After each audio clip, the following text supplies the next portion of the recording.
afternoon and bienvenue. My name is Michael Eady and I'm on the Board of Trustees for the Boivin Center. And welcome to the Fall Speaker Series of the Boivin Centers for French Language and Culture at the University of Massachusetts, Dartmouth. Today's talk is Biodiversity and You, an Optimist's Guide to Our Future. We are joined today by Marie-Josée Duquette of the Quebec government delegation in Boston, and our special guest speaker, Gaston Déry. The Boivin Center was founded to be an enduring symbol and testimonial to the devotion of Dr. and Madame Omer Boivin of Fall River, Massachusetts, to the study, promotion, and preservation of French language and culture throughout the South Coastal region of Massachusetts. Foreign language instruction opens minds, young and old, to the wider world. As our director, Mel Yokin, has said, this program presents one of the best ways that foreign languages can open up the world of ideas. Excuse me for reading, folks. There's a lot to remember.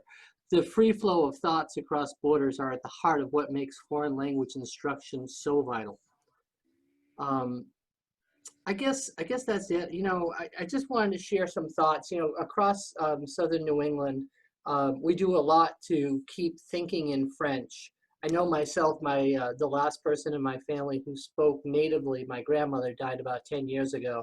So, you know, what I do is I belong to Francophone clubs and organizations such as the Centre Boivin. I teach French to my wife and my son. I listen to Radio Canada on my car's satellite radio. In fact, I even have my car set up to answer voicemail commands in French. So I actually met Gaston through Facebook. You know, I saw a great post that he made. We started writing back and forth, and it just helped. And then my family was traveling up to Quebec City, and we met. We started talking at the Chateau Frontenac about you know, him speaking at the Boivin Center. Et puis voilà, nous sommes ici. So that's what really inspired the event you're attending today. Was a natural fit for the Boivin Center Speaker Series. Most of the presentation that you'll be hearing today will be in English to ensure that the broadcast audience can participate. But of course, la belle langue,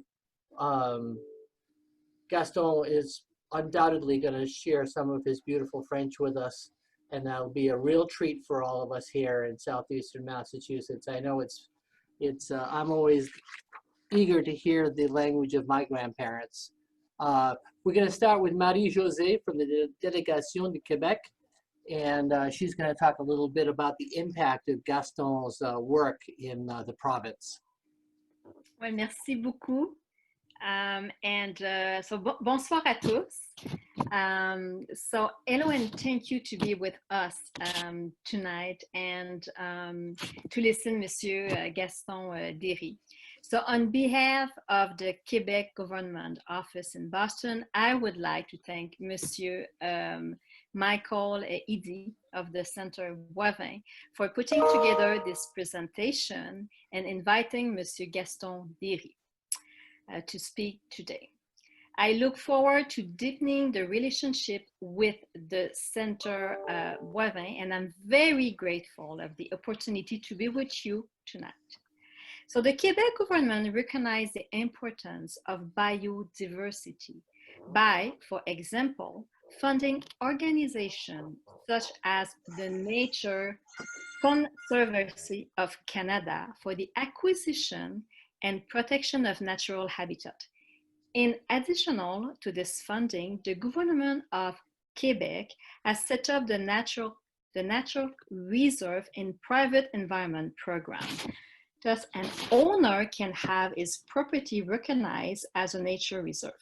So keep your eyes out this fall as the Quebec government will launch its Green Economy Plan, which will continue Quebec effort in the fight against climate change through the large-scale electrification of building, business, and transportation, and will aim at strengthening the resilience of Quebec society to the impact of climate change.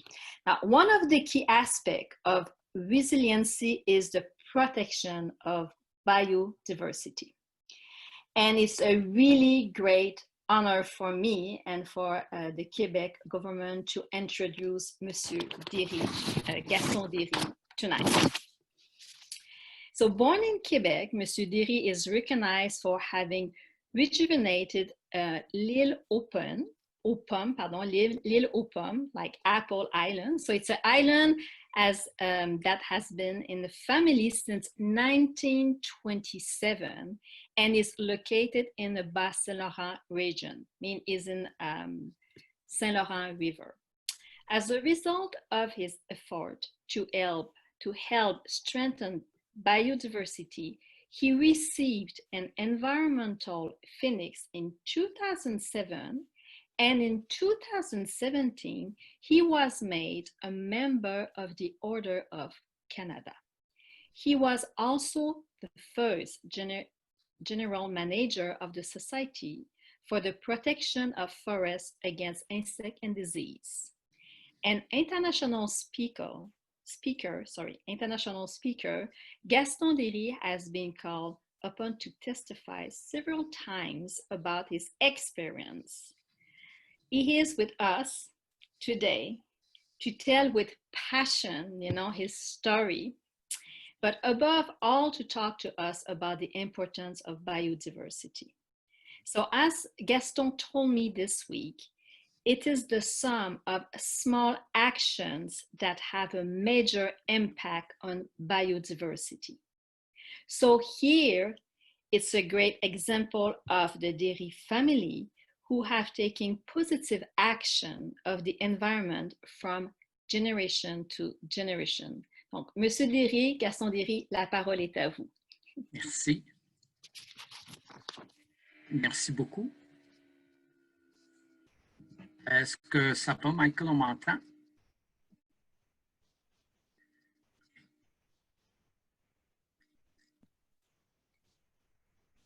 Oui, tout est beau.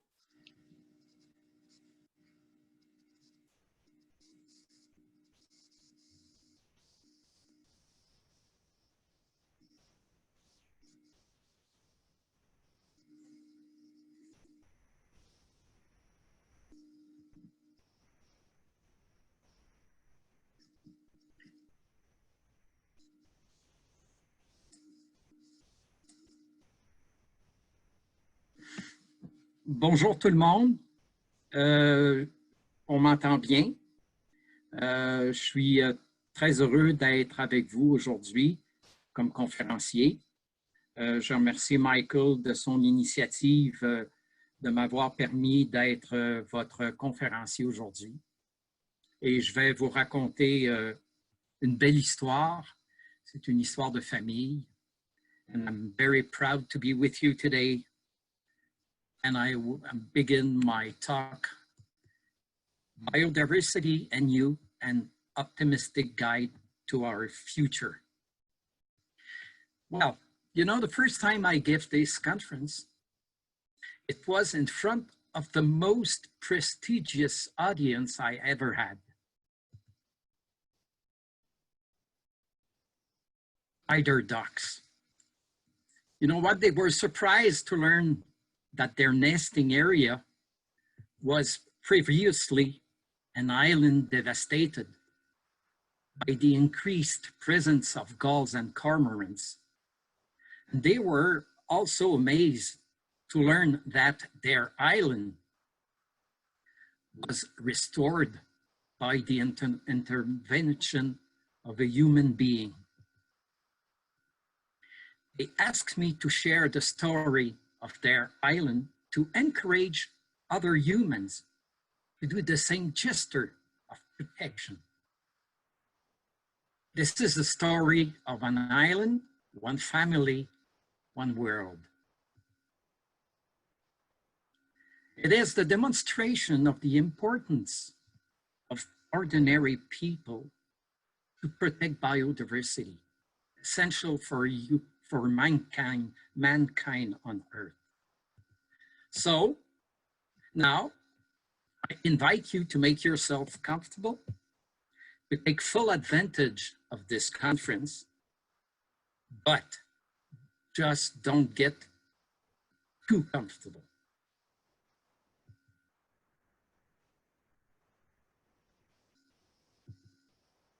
Chapter 1, David Alexis Déry. Well, when I was little, I spent my summer in Trois Pistoles with my father and my grandfather.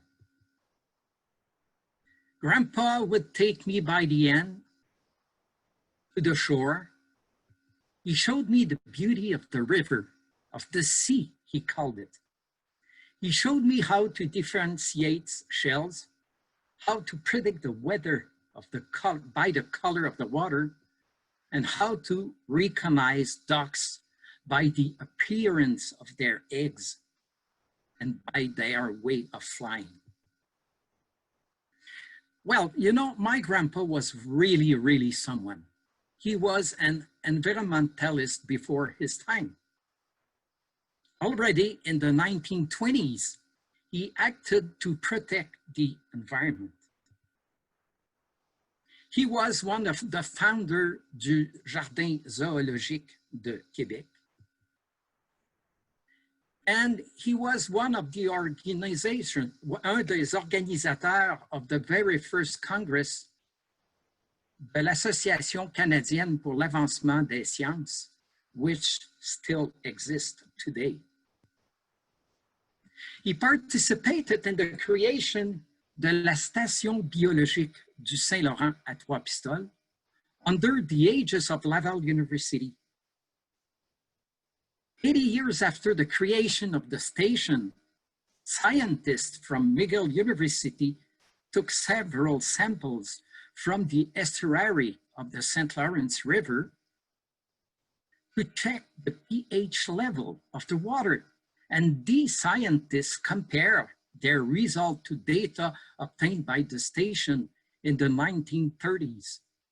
And they were amazed by the quality of the data available. Concern about poaching on many islands in the St. Lawrence River, my grandfather founded in 1921 la Société Provenchée d'Histoire Naturelle du Canada, which later bought l'Île aux Basques, a small island in front of Trois-Pistoles, to protect it from poaching. In 1927, my grandfather convinced his brother-in-law, my great-uncle Stanislas Godreau, to buy a small neighboring island of Île aux Basques, l'Île aux Pommes. And he also convinced him to buy the island, arguing that natural habitats should be protected in order to conserve spaces for nesting ducks. He proclaimed that without this protection of natural habitats, we would one day have to wear masks to protect ourselves in 1920s. I'm here today because of this decision he has taken. A decision my grandfather made almost a century ago. And because of his dedication to nature, and because he was recognized and appreciated as a scientist, Grandpa became friend of several renowned personalities. He was a friend of Louis-Alexandre Vachon, le recteur de l'Université Laval. He maintained close relationship with the National Audubon Society, which is very famous in the United States. And he was a friend with le frère Marie-Victorin. For many people in Quebec, Frère Marie-Victorin is the name of a school or a boulevard. But you know, before being a boulevard, Marie-Victorin was the founder of du Jardin botanique de Montréal and the author de la Flore Laurentienne. This is a photo of Marie-Victorin with David Alexis on Île aux Pommes. They are taking inventory of the flora of the island. and my grandfather also had a well-known friend, Roger Torrey Peterson, the creator of the Field Guide to the Birds. Peterson visited my grandfather in Trois-Pistoles to observe birds, a patient shared by the two men. And he gave him a dedicated copy of the very first Field Guide to the Birds, published in 1934, which I precisely keep in my private library. My grandfather was my role model, my inspiration, and the one who would influence my future. On the wall of his little cabin on the island, it was written, "Get closer to nature. She never lies." This sentence struck me. She settled me like a lichen on a rock. And as you will see during this conference, it would shape my life and that of my children. Chapter 2. This is year 1981. You know, I'm a young forest engineer, freshly graduated from Laval University, and I look like one. Of course, because of my training, I have a strong environmental curiosity toward the island, even if there are no trees on the island. This picture was taken the day I bought the island from my father. Aware of my interest towards the island, my father decided to sell it to me, asking me that it remains in the family, but above all, to apply my genius for its restoration. At that time, the island had been invaded by nearly 20,000 seagulls and 5,000 cormorants. These birds need promontories in an open area to rest, and the island offered them exactly that kind of environment. Because of the Migratory Bird Convention Act protects seagulls, which have no predator, their population has increased significantly. The dropping of gulls and cormorants, because they have a basic pH, made the soil completely inert, and the vegetation almost went extinct. The more their population increased, better the conditions were for these birds. But it was not a favorable condition for the other bird species. That habitat was completely degraded and destined to become a rock, a wall of rock. So one day, I asked a government biologist for permission to exercise control over the cormorants. After a visit to the island, he recommended not to intervene because, according to him, it will be interesting to see how long the natural environment will take to completely degrade, especially since the island has no human vocation.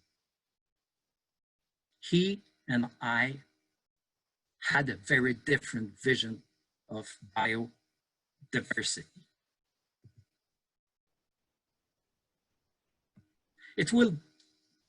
Today, I told myself, one day it will smell like roses on the island. One day, while I was walking on the island, my mind was swept by a stormy wind. I could feel the water vapor on my face. I could feel the aridity of the vegetation around me wakening under my feet. Life seemed to me so present, so close. An ecosystem with latent potential rested under my feet. What if I could allow the island to regenerate? What if I could allow the island to cover itself with vegetation conducive to the creation of a natural habitat characterized by a rich biodiversity for avian fauna? A privilege comes with responsibilities. I had the privilege of owning my own private island when I was 28 years old. You know what? With this privilege came the responsibility to restore and protect it. I had just given a new meaning to my life. The desire of leave a legacy to my children, a natural habitat protected in perpetuity in the heart of the St. Lawrence River, a natural habitat that would become a paradise for birds. Few people thought it was possible. Several have told me that I was crazy and idealistic. I was going to prove them wrong. In 1986, I was convinced that we had a mission. I designed a management plan with Ducks Unlimited Canada. Seagulls require an open space, while the eider ducks require dense shrub vegetation to protect themselves from predators. Did you know that raspberry seed can remain dormant for more than 300 years, waiting for favorable conditions? So we made a controlled burning of the vegetation. We have transported 30,000 pounds of soil and thousands of wild gooseberry and rosewood cuttings. And we started the development of the plan in the spring of 1986.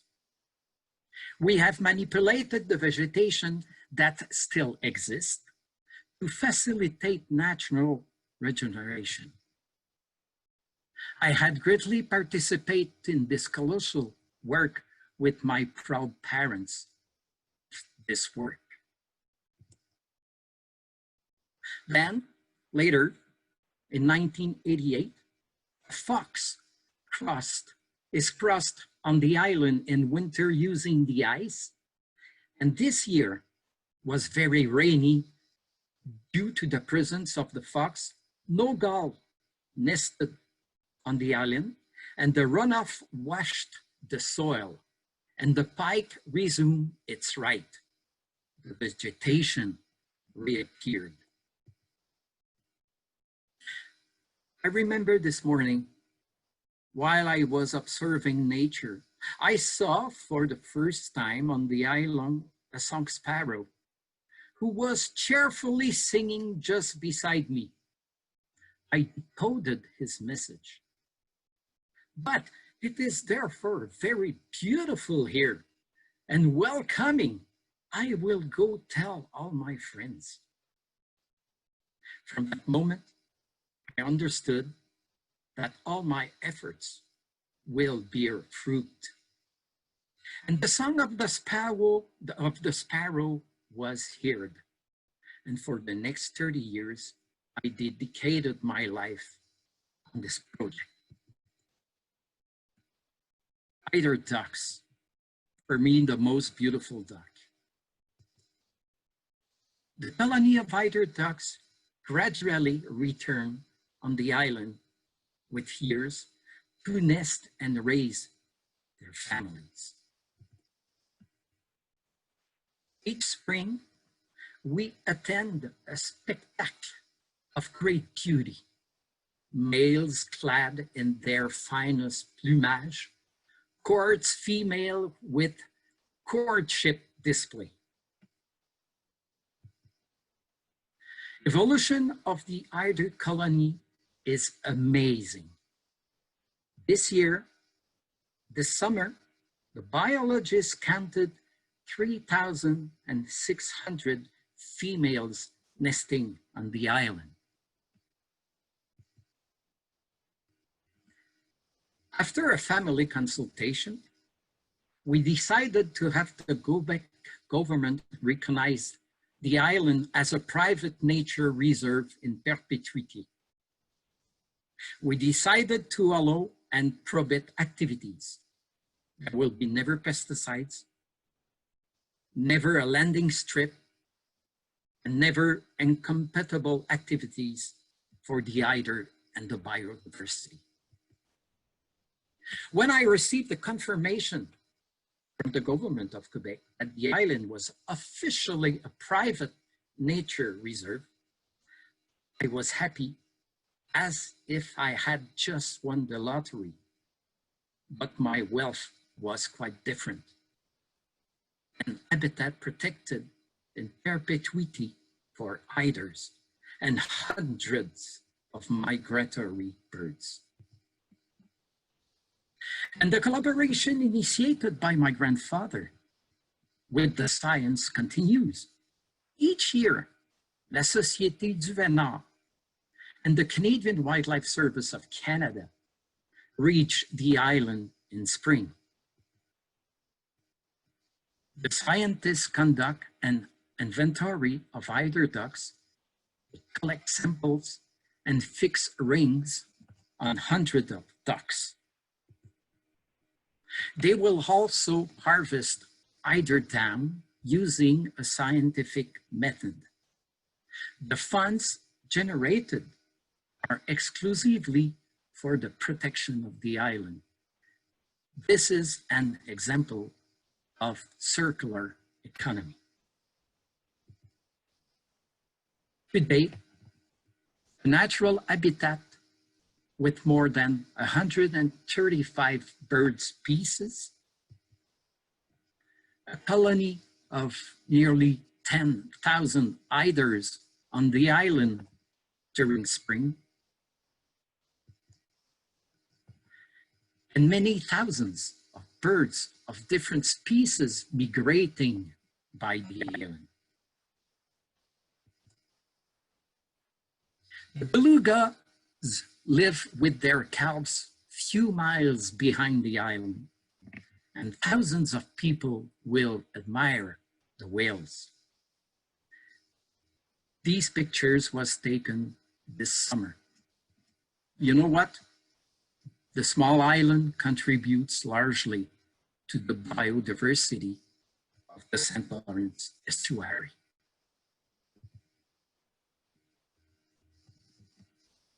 Biodiversity concerns all living beings, their interaction with each other and with their environment. Protection of biodiversity is essential for human survival. It remains the most serious ecological issue of our century, one of which we talk too little. Biodiversity is in danger.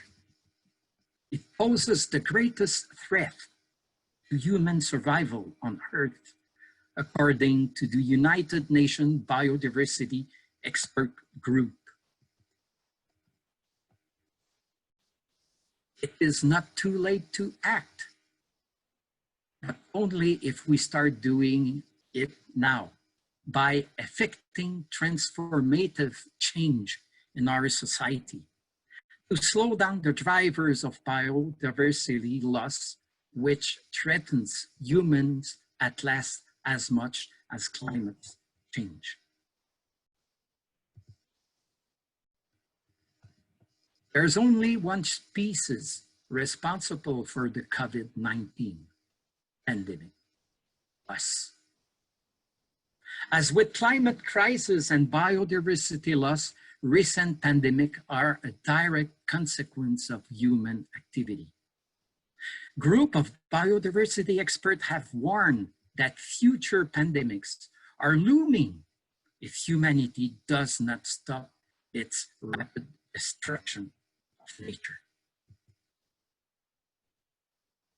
We have a small window of opportunity to overcome the challenge of the current crisis. To avoid sowing the harmful seed of our future. You know, biodiversity promotes conditions for better health. First, through food. Since by increasing the diversity of it, we increase the diversity of nutrient sources. But biodiversity also affects health risk. Indeed, studies showed that the more biodiversity of an ecosystem is, the less the spread of pathogenic viruses and bacteria is favored. A press release was issued by the United Nations this week, last September 15, and they tell the COVID-19 pandemic challenges people to rethink their relation with nature and to consider the profound consequences of their own well-being and survival that can result from continued biodiversity loss and the degradation of the ecosystem. It was issued this week, just before our meeting today. There is currently a global consensus in relation with the COVID-19 pandemic. A return to the way of doing things before is not possible. In terms of health, this crisis painfully teaches us that there is no, on one hand, the health of life and the health of domestic animals, and on the other hand, human health. There is only one health, that of ecosystems on a planetary scale. Let's talk a little bit about United Nations. The UN is the most important body for the future of mankind, comprising 193 member states. The UN managed several programs, including one for sustainable development with 17 goals, and organizes climate change forums to develop planetary strategy. They announced not later than today a future forum in Europe. The UN Chief of Biodiversity Officer said, there can be no healthy and prosperous future for humans on a planet with a destabilized climate, depleted oceans, degraded soils, and empty forests. The planet stripped of its biodiversity. Without action, we could be the first species to document its own extinction. In addition, the UN recently declared the world must fight global warming with the same determination as the COVID-19 pandemic, warning that the climate crisis did not go away with the arrival of the pandemic and still threatens millions of people. By protecting biodiversity, we help to reduce greenhouse gases. The UN adds that certainly COVID-19 has caused a serious health and economic crisis on a global scale. But if we do not fight against climate change, human well-being, ecosystem, and economy could be threatened during centuries.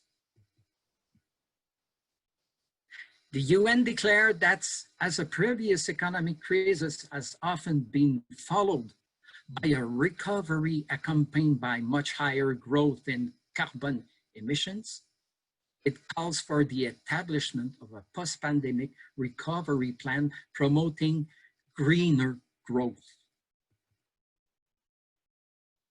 The UN has declared the decade 2021-2030 the UN Decade on Ecosystem Restoration, intended to massively intensify the restoration of degraded and destroyed ecosystem to fight the climate crisis and improve food security, water supply, and biodiversity.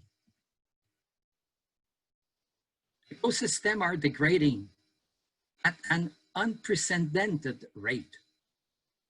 Our global food system and the livelihoods of millions of people depend on all of us working together to restore healthy and sustainable ecosystem now and in the future.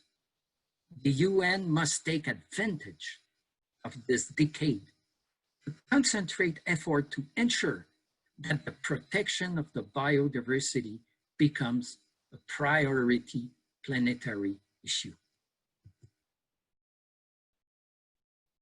A global call to action will bring together political support, scientific research, and financial muscle to massively extend the restoration of successful pilot initiatives to areas of millions of hectares. Protection of biodiversity must officially become one of the thematic issues addressed by the United Nations because the pandemic has demonstrated the importance of this aspect on the future of humanity.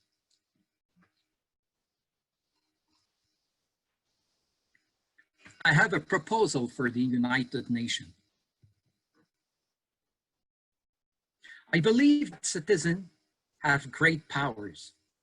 They elect governments, they influence the behavior of the companies, and they live in perfect symbiosis with their environment.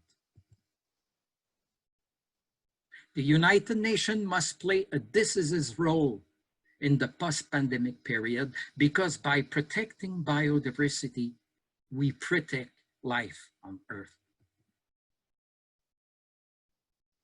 Adopt and engage citizens making the difference to biodiversity component within its decade of biodiversity program.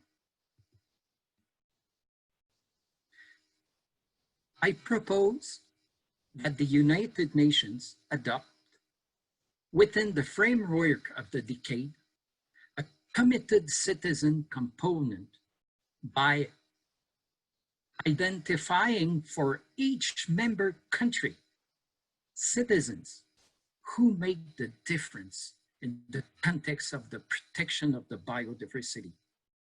UN should organize triannually the World Forum of Committed Citizens to disseminate these examples of projects and influence the behavior of the government, business, and individual.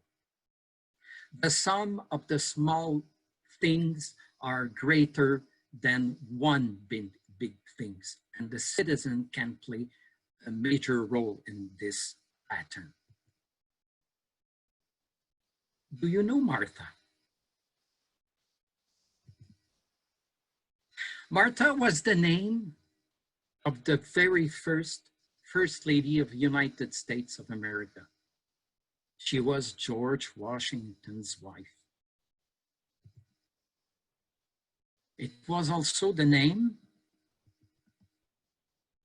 of the last passenger pigeon before the extinction of their breed. Martha died at the Cincinnati Zoological Gardens on September the 1st, 1914. The passenger pigeon was, for a long time, the most common bird in North America. They flew in flocks by hundreds of millions, if not billions, such a tremendous number, in fact.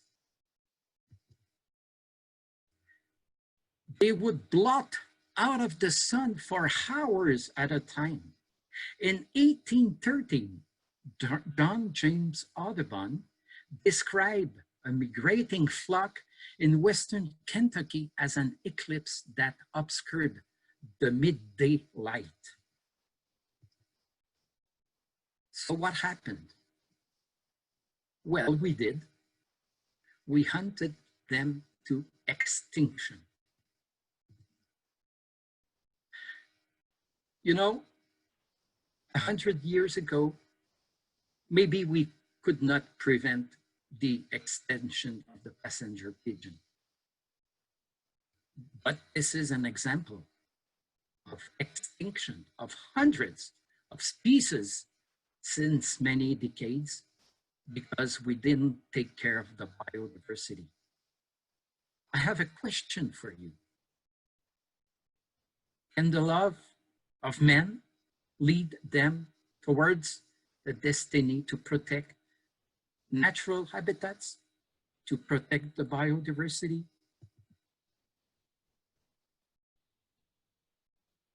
The answer is yes. We have to do it for her. This is what 4 generations of our family have done for almost 100 years. And the 5th generation is taking over. The future is in our hand.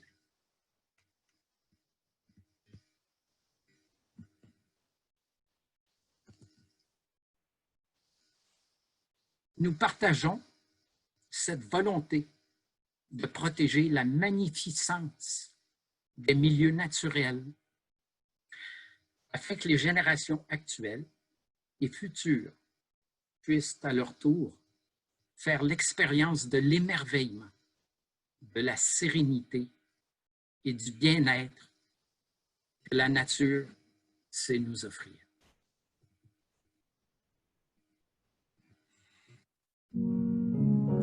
Merci de votre présence. Thank you for your attention.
Look at me with the mute on. Anyway, it's Michael here again from the Boivin Center, and I don't mean to turn off Madame Latouche's beautiful music, but I did want to be conscious for everyone's time, and thank everybody for coming. Gaston, that was incroyable. Oh là là, c'est presque impossible de remercier aussi bien. It's just amazing. I thank you so much for that presentation. It was very, very moving. I will promise to send you a picture of the eider ducks when they are here in Narragansett in January. I love to see the different ducks that come in just down the street from us. We have the brants, we have the eider ducks, we have the harlequins, we have the buffheads. They all come through here on their way chez toi. So again, thanks for everybody. If anybody has a question, we can like hold on for a little bit. Oh, actually, there is a question from Carol Oldham. She wants to know, where did the funding for the restoration of Île aux Pommes come from? My family. Okay. Yeah, exactly. Because, as I told you, the island was recognized as a private nature reserve, une réserve naturelle en milieu privé. And the government gave this statue to the island, but we received not a penny from the government to protect this public resource. So all the fund for the protection activity comes from my family, and we never had a penny from the government. And that's the reason why my family, my two children, and we have created a foundation, and we are trying to raise some funds by this foundation because the activity of protection costs a lot of money.